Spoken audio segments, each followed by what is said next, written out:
बिस्मिल्लाहिर्रहमानिर्रहीम। अस्सलाम वालेकुम नाज़रीन, आप देख रहे हैं प्रोग्राम हक़ाइक़। मैं हूँ आपके साथ फ़ाइज़ा शिराज़ी। नाज़रीन, आज के हक़ाइक़ ये हैं कि तहरीक इंसाफ़ का मुज़ाकरात के लिए हुकूमत के साथ रब्ता हुआ है। अभी ये ज़राए के मुताबिक ख़बर सामने आ रही है कि हुकूमत ने PTI की मुज़ाकराती पेशकश कबूल कर ली है। हुकूमत से मुज़ाकरात के लिए तहरीक इंसाफ़ की कमेटी जो कि तश्कील दे दी गई थी, उन्होंने रब्ता किया है और 5 रुकनी मुज़ाकराती कमेटी बानी की जमात की जानिब से तश्कील भी दी गई है। और नाज़रीन, हुकूमत की जानिब से भी ये कमेटी तश्कील दे दी गई है।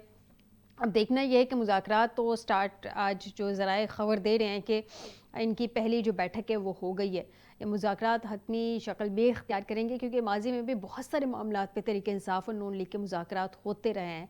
यहाँ तक कि जब पंजाब के इलेक्शंस होने थे, पंजाब हुकूमत जो थी वो भी उस वक्त भी जब तहरीक इंसाफ़ के पास थी, तो तब भी दोनों के दरमियान मुज़ाकरात हुए थे और उस वक्त की मुज़ाकराती जो टीम थी उसमें काफ़ी सीरियस लोग थे, जिनमें शाह महमूद कुरैशी साहब भी थे।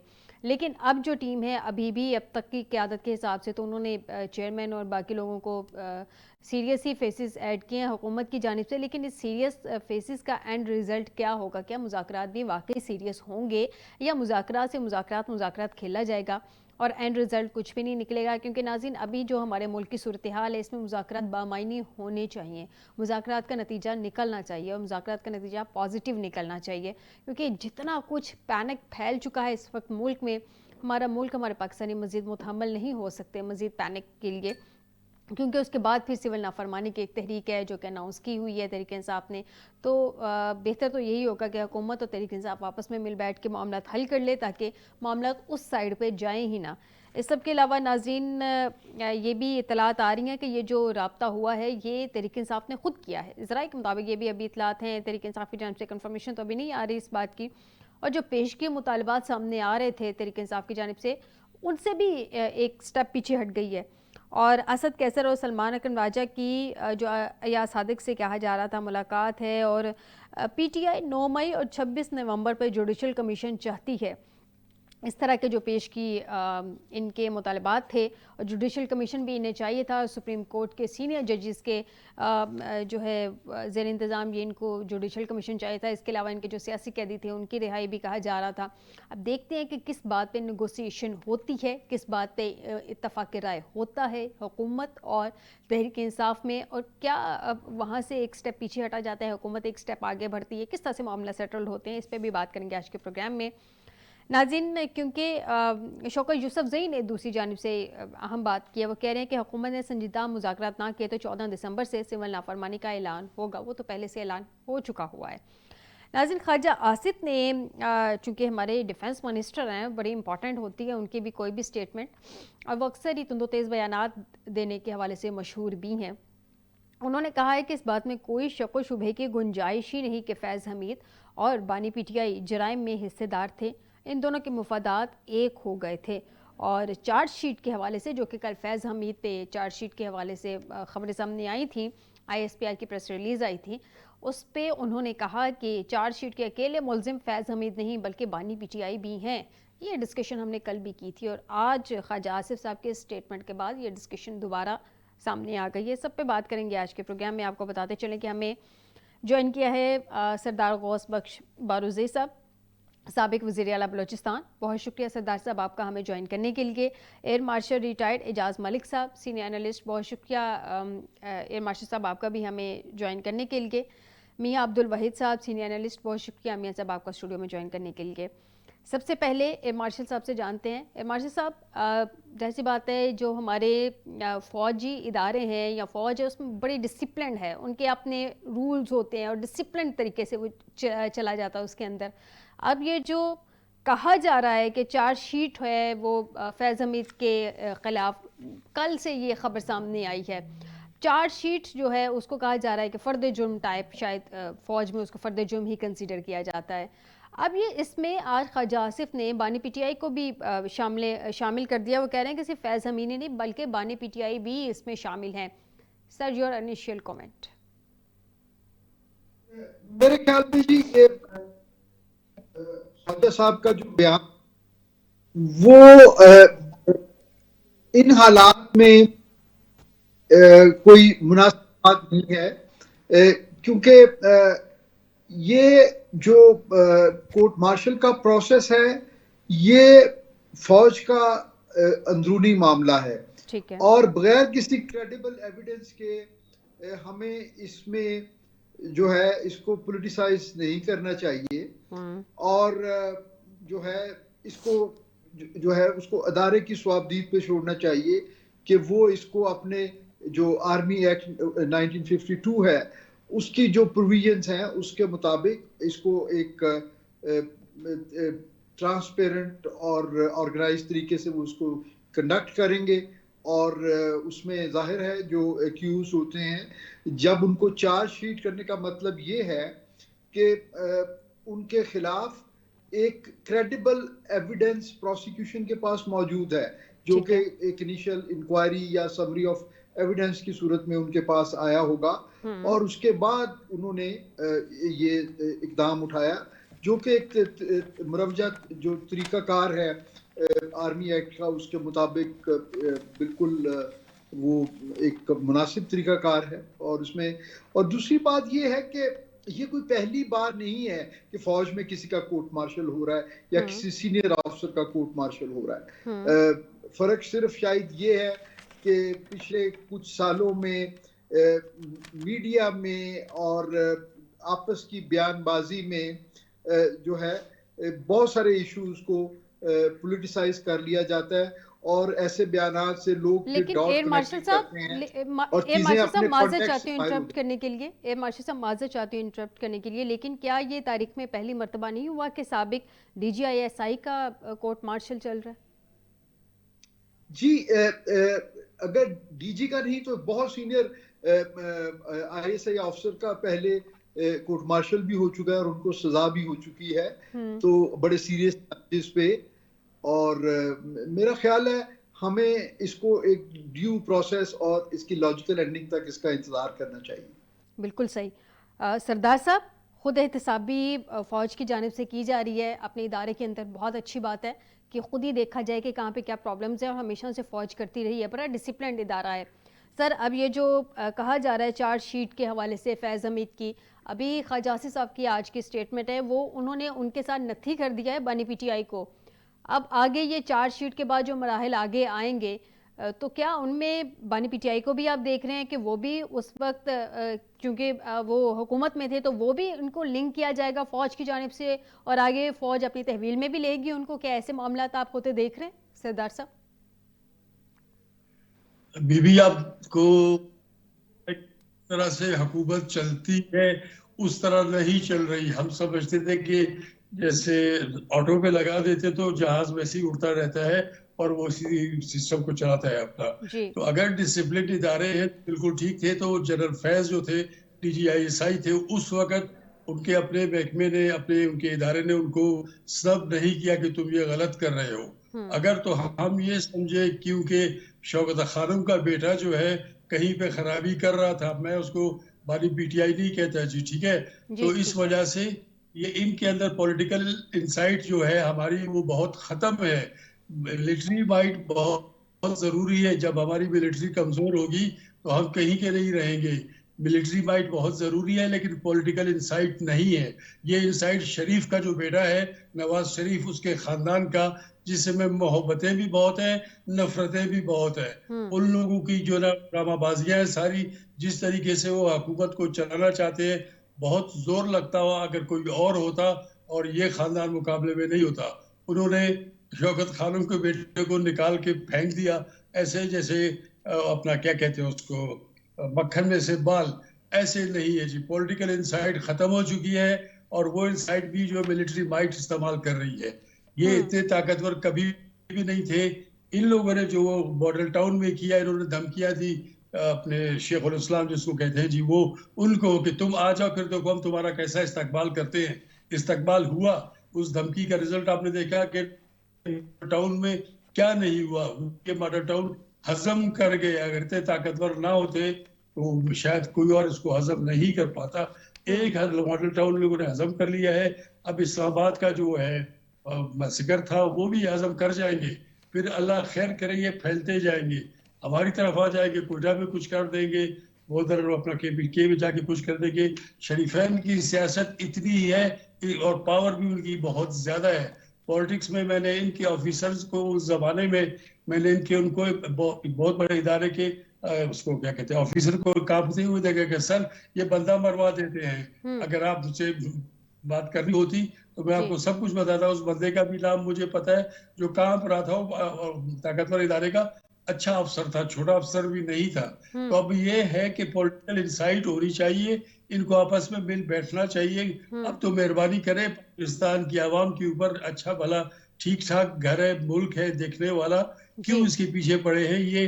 वो जो है ना, वो क्या बानी पीटीआई जो कहते हैं जिस तरीके से, तो उसको भी उन्होंने कहा कि हमने इनका कलमा कर दिया, सबको भी करेंगे, जी। तो कर रहे हैं। मार डायरेक्ट उसको क्या फर्क पड़ता है? अगर वो गलत था, जैसे जुल्फिकार अली भुट्टो को लटका दिया था, इसको भी अगर मारना ही है ना, अब निशाना सिर्फ और सिर्फ वो है अपना शौकत खानम का बेटा है, उसमें फिर अपने एक आला ऑफिसर को मुफ्त में खामखा जलील ख्वार कर रहे हैं। वरना अगर इनके इदारे ने चाहा होता उस वक्त, तो उस वक्त स्नब करते अपने उनके जो ना जनरल थे, तो जनरल को कहते कि भाई तुम गलत जा रहे हो, सीधे रास्ते पे चलो, हमने अपना काम करना है। लेकिन नहीं, शरीफाइटिस हो गया है, मैं डॉक्टर भी हूँ, तो आइटिस मीन्स की इन्फ्लामेशन, बीमारी वो होगा। तो मुल्क की सियासत को शरीफाइटिस लगा है, किसी और की कोई जगह नहीं है। अभी भी धमकियां जोर जबरदस्ती की जा रही है, तो अब हम क्या कह सकते हैं? सेंस प्रिवेल नहीं कर रहा। जिसका हक है उसका हक उसको दे दे, जिसका जी। हक नहीं है तो जी। उसके हाथ मरोड़ने में भी नहीं आए। अब ये है जी। कि मैं अब समझता हूँ कि नवाज शरीफ बहुत बड़ा ताकतवर पहलवान है, पॉलिटिशियन नहीं कहूंगा उसको, क्योंकि उनकी उनके यहाँ पे भी है बहुत से लोग जो इसी पे चलते हैं कि नहीं जी मियाँ साहबान बहुत ताकतवर है। 28 मई 2013 में मियाँ साहब से मिला था, यौम तकबीर के ऊपर मैंने उनको समझाया था, वो ठीक नहीं करना चाहते, पाकिस्तान की सियासत को वो खराब करना चाहते हैं। मैं नहीं उनकी पार्टी, उनको परवाह नहीं है, इसलिए कि मैं मेरी जरूरत नहीं उनको। तो अल्लाह अकल दे इन सबको, पॉलिटिकल इंसाइट जो है कम से कम मिलिट्री में आ जाए तो भी अच्छी बात है, लेकिन मिलिट्री भी इंसाइट नहीं कर रही। वो माइटी तो है और हम चाहते हैं, हम खुश हैं कि हमारी आर्मी बहुत ताकतवर है, दुनिया में सब कुछ है, लेकिन मियाँ साहब ने उनकी ताकत को डाइवर्ट कर दिया है, कुंडा लगा के अपना काम कर रहे हैं। अपनी बेटी को प्राइम मिनिस्टर, चीफ मिनिस्टर भी बना दिया है, प्राइम मिनिस्टर की भी सोच कर रहे हैं। तो फिर अभी हमको या तो इनकी वो करनी पड़ेगी, दस्त बैत करनी पड़ेगी कि नहीं जी तुसी ग्रेट हो, और जी। हम जी। लोग जो कुछ भी नहीं हम रियाया हैं। इनको मुल्क की ख्वाहिश ही नहीं है, न इनके बाप ने मुल्क के लिए कोई तकलीफ की, ना कुछ किया। आ गए, पैसे वाले बन गए। अब हर एक को उन्होंने सिखा दिया कि भाई तुम भी पैसे बनाओ, और पैसा बनाने की प्रोसेस में फैज़ बीबी, जी। जी। पाकिस्तान में जितना जितना नेगेटिव काम होता है आप लोगों को अंदाजा ही नहीं है। मेरे वालिद पहले स्पीकर थे बलूचिस्तान असेंबली के, 2 बार पश्तून वजीर आला बलूचिस्तान से, फिर स्पीकर 2 बार वो रहे। मैं रेवेन्यू मिनिस्टर रहा हूँ, मैं चीफ मिनिस्टर रहा हूँ, केयरटेकर, मुझे सब कुछ पता है। पाकिस्तान पर रहम करें, इन सबको समझाने की कोशिश करें। जी। और नवाज शरीफ की पार्टी में वो एक आप लोगों का एक जोड़ा होता था, डुओ फिल्मों में, क्या कहते हैं उसको, अपना सुल्तान राई और अपना कुरैशी, मुस्तफा कुरैशी, नूरी नत और मौला जट। ये हमारी सियासत में भी मौला जट बहुत आ गए हैं। जी। इनको जी। समझा दें कि भाई किताब पढ़ लें, जी। किताब पढ़ के देख लें, और कुछ नहीं आता मियाँ साहब को। तो उमर के ऊपर, उमर रजी अल्लाह ताला के ऊपर एक वो बनी है, सीरीज बनी है, वो देख ले, खुदा की कसम। बस ये भी उमर सानी बन जाएंगे, इनको शौक जी। बहुत है जी, हैं बड़े बड़े जी। जी। ताकतवर, पैसा भी बहुत है, गुलाबी गुलाबी व्हाइट भी बहुत है, ठीक है ना जी। जी। इन सियासत गंद हो गई है, सियासत गंदी सही हो कह गई रहे है। हैं। जी। मैं जी। अभी तक किसी पार्टी में जाने की सोच ही नहीं रहा हूँ। मेरे बाप की पार्टी पीपल्स पार्टी थी, वो भी मुझे नहीं समझती कि इस काबिल है। जी। तो जी। कहने का आप मतलब पॉलिटिक्स में खराबी आ गई है। आपका इनको पॉइंट। जी। जी। चाहिए कि आपस में मिल बैठे। जी। देखिए सरदार नवाज, साहब, आपका पॉइंट बिल्कुल सही है कि इस मुल्क के लिए सोचिए। मैं भी बारहा अपने प्रोग्राम्स में कह चुकी हूँ कि इन सियासतदानों ने सियासत इसी मुल्क पे करनी है, तो खुदारा इस मुल्क को बचाएं, तभी आप लोग इस पे सियासत कर सकेंगे। मियाँ अब्दुल वहीद साहब से जानते हैं। मियाँ साहब, पहले तो आपके हौसले का शुक्रिया कि आपने बड़े हौसले से दोनों मेहमानों के बात सुनी। अब मैं चाहती हूँ कि दोनों मेहमानों की जो बात आपने सुनी है उसकी रोशनी में अपने भी बीच में एनालिसिस ऐड करें कि ये जो फैज़ हमीद साहब के चार्जशीट के हवाले से कहा जा रहा था, चलिए उनको तो इदारे ने इदारा जाती एक उनकी चल रही है कि उनके इन्वेस्टिगेशन और उसके बाद उनको चार्जशीट किया गया, ये भी हिस्ट्री में पहली दफ़ा हुआ है कि इस रैंक का बंदा जो कि DGISI है उनका कोर्ट मार्शल किया जा रहा है, और अच्छी बात है ये, इस तरह से होना चाहिए। अगर किसी ने गलत किया तो उसको कैफरे किरदार तक पहुँचना चाहिए, लेकिन उसके साथ नाम नथी किया जा रहा है, जिसे सरदार साहब ने कहा है कि शौकत खानम साहिबा का बेटा, जिसे नॉर्मली पानी PTI कहा जा रहा है, उसको ख्वाजा आसिफ साहब ने नथी किया है। इनका आपस में फ्यूचर में जाके कोई लिंक बनेगा क्या? फ़ौज उनकी भी तहवील लेगी, अपनी तहवील में लेगी पानी PTI को? बिस्मिल्लाहिर्रहमानिर्रहीम। बहुत शुक्रिया आपका, आपने मुझे भी मौका फ़राहम किया। और मेरे पेशे रो सरदार साहब ने और एयर मार्शल साहब ने जिस तरह से बड़ी सेर हासिल गुफ्तगू फरमाई है, और इसमें कोई शक नहीं है कि इदारों के अंदर सेल्फ अकाउंटेबिलिटी होनी चाहिए, जिससे इदारे मजबूत होंगे। अगर हमने इसकी रवायत को कायम रखा और इसको जारी और सारी रखा तो फिर मैं आपको ये गारंटी करता हूँ, और पॉलिटिकल प्रोसेस आपका चलता रहा तो एक वक्त आ जाएगा अगले 10, 15, 20 सालों के अंदर कि फिर आपके पास बड़े साफ़ सुथरे लोगों की जो है ना वो आपके पास खेप आ जाएगी, जो इसमें इस मुल्क के लिए डिलीवर। ये नहीं मैं कहता कि सियासतदान इस वक्त डिलीवर नहीं कर रहे। आप ये देखें कि इस वक्त भी जितने भी आपका जो काम है इस मुल्क और कौम का तमीर का और इसको आगे लेके जाने का, हाँ वो आइन का हो, चाहे मुल्क के अंदर तमीर हो, चाहे आपका इंफ्रास्ट्रक्चर को हो, चाहे इकोनॉमी को हो, ये मोस्टली तो आपके सियासतदानों ने ये काम किया है ना। आइन में आम आदमी के लिए क्या डिलीवर किया सियासतदानों ने? देखें ये एक आम आदमी को आइन के जो हकूक हासिल है और वो आपका आईनी। सर आप भी इस मुल्क में रहते हैं, क्या वो राइट्स जो फंडामेंटल राइट्स हैं वो आम आदमी को मुयस्सर हैं इस वक्त मुल्क में? देखें वो मुयस्सर है डेफिनेट। आपके इदारे जो है ना, मेरी अर्ज सुन लीजिए ना, जब इदारे आप मजबूत करेंगे डेफिनेट। अब सबसे पहले जो जिस इदारे को सबसे ज्यादा मजबूत होना चाहिए वो आपका इलेक्शन कमीशन का इदारा है। क्या हम उस वक्त मेरा काम ये है कि मुझे गाड़ी दे, मुझे पुलाव खिलाओ, मुझे नान खिलाओ और फिर मैं वोट डालने के लिए जाता हूँ? क्या मैं सबसे पहले, मेरी अर्ज सुन लीजिए सर, माजरत के साथ मेरी आपसे थोड़ा सा इख्तलाफ है इस बात पे। सबसे पहले जिस इदारे को मजबूत करते हैं वो हमारी अदलिया है, तभी तो फंडामेंटल राइट्स आम आदमी के मजबूत होंगे ना। In my point of view जिस इदारे को आपने सबसे पहले करना है ना वो है इलेक्शन कमीशन का इदारा। अच्छा। जहां से शुरू आपने स्टार्ट जहां से करना है, जहां से आपकी खेप तैयार होती है, जहां से आपने पार्लियामेंट में लोगों को पहुंचाना है, जब वो इदारा आपका ठीक हो गया और उसके ऊपर ऐसे लोगों का मुश्तमिल आपका इदारा हो गया जिनके ऊपर कोई उंगली ना उठा सके, वहां से स्टार्ट आपको लेना है। फिर आपके जाहिर बात है उसके बाद आपकी आ जाती पार्लियामेंट के बाद फिर इंसाफ का जो है आपका असूल आ जाता है।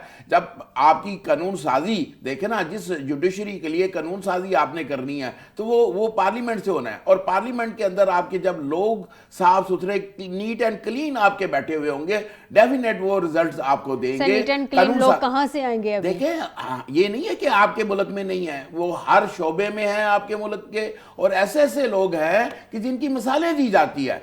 इन हालात के अंदर आपका एटॉमिक पावर बनना कोई छोटी सी बात है। ये आप मैं तो इससे मायूस नहीं हूं बिल्कुल, और मुझे ये बड़ी कभी उम्मीद है कि अल्लाह पाक हमें, अगर ये प्रोसेस हमने जारी और सारी रखा और इस प्रोसेस के अंदर से ये आपको लोग आ जाएंगे आपके पास, और वो ऐसे आ जाएंगे जो दर्द दिल रखने वाले सच्चे सुच्चे पाकिस्तानी आपके पास आ जाएंगे जो डिलीवर भी करेंगे। अब ये होता है, मैं माफ कीजिएगा, मेरी जिस जमात से तल्लक है वो खोता खड़ा करे और वो खंबा खड़ा करे और मैंने वोट उसको डालना है, जबकि मैं ये नहीं देखता कि मेरे पास ये जो कानून साजी करने वाला जो आदमी है वो अवेलेबल है, क्या वो पढ़ा लिखा है, वो डिलीवर करेगा वो। अब देखे ना हमारा मसला ये है, मैं आखिरी बात, हमारा वही साहब एक्चुअली हम डिस्कशन किसी और साइड पे ले गए, फंडामेंटल राइट्स पे ले गए हैं। जरा शॉर्टली मुझे बता दें ये चार्जशीट के हवाले से जो हम बात कर रहे थे, क्योंकि मुझे इसके बाद ब्रेक पे जाना है। जी बात ये है कि ये बहुत अच्छा है कि आप इदारों के अंदर से आप इस तरह से, और ये एक एग्जाम्पल सेट कर रहे हैं आप, जब आप इस तरह के मामलात को आप लेंगे, लेकिन इस पे भी ज्यादा हमें शोर शराबा भी नहीं करना चाहिए। और ये सर हमने तो इदारों शोर को- शराबा नहीं किया, ISPR की प्रेस रिलीज आई थी, उस पर डिस्कशन चल रही है। जी, आज लेकिन हमारे उसमें भी इतना आज ज्यादा हमारे हमें- डिफेंस मिनिस्टर ने बकायदा इस पे और बात की है, हमारे डि- मिनिस्टर्स इस पे बात करें डिफेंस सर। मिनिस्टर साहब को भी जरा इज्तनाब करना चाहिए कि इसके ऊपर हमें ज्यादा नहीं, हमें दबाव नहीं बढ़ाना चाहिए। इस इदारे को देखना चाहिए ये इदारा अपने अंदर क्या करता है और इसके क्या रिजल्ट्स निकलते हैं। डेफिनेट एक एग्जाम्पल सेट अगर आपने कर दी तो फिर उसके बहुत बेहतर रिजल्ट्स आपको निकलेंगे। और मैं ये आपको गारंटी करता हूं इस बात की कि ये अगर एग्जाम्पल अब आज पाकिस्तान से ये इस तरह का ये शुरू हो गया, फिर दूसरे इदारों को भी इसी तरह करना पड़ेगा अपने अंदर। फिर चाहे जुडिशरी हो, चाहे पार्लियामेंट हो, चाहे आपके कोई भी इदारा हो, वो उसके अंदर फिर आपको ये सेल्फ अकाउंटेबिलिटी का सिस्टम शुरू करना मियां पड़ेगा। साहब ख्वाहिश तो ये हो सकती है, लेकिन ये प्रैक्टिकली पॉसिबल नहीं है, क्योंकि फौज एक मुनज़्ज़म इदारा है, वो तो सेल्फ अकाउंटेबिलिटी कर सकता है। दूसरे इदारे इतने मुनज़्ज़म नहीं है, वो सेल्फ अकाउंटेबिलिटी नहीं कर सकेंगे। मुझे एक छोटा सा ब्रेक लेना है नाज़रीन, ब्रेक से वापस आते हैं तो एयर मार्शल साहब से जानेंगे कि ये जो मुज़ाकरात की आज बात शुरू हो गई है, क्या ये सिर्फ मुज़ाकरात खेला ही जाएगा या इनसे कोई सीरियसली नताइज भी निकलेंगे। एक ब्रेक के बाद।